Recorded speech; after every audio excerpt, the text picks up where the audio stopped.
এই দেখুন বন্ধুরা, আজকে সকালে আর দোকানে যাইনি, রান্না টান্না করে নিয়ে তাড়াতাড়ি করে ঘর পরিষ্কার করব।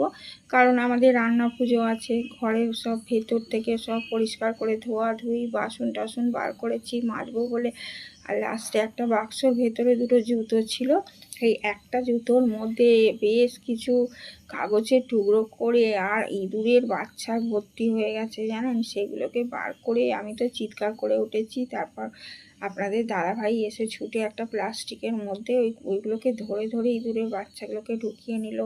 এবার এই দেখুন কি ছোট্ট ছোট্ট বাচ্চাগুলো ছুটে ছুটে চলে যাচ্ছে এক একটা, আবার এক একটা যেতে পারছে না। এই যে ছোট্ট ছোট্ট দেখতে পাচ্ছেন নিশ্চয়ই আপনারা, এই দেখুন কোথায় ঢুকবে ভেবে পাচ্ছে না। এবার এদের নিয়েই তো বেশ খানিকটা সময় কেটে গেল। আমার সব বাসন টাসন পড়ে আছে। এদিকে আকাশে প্রচণ্ড মেঘ করেছে, কি হবে কি জানি। টাটা।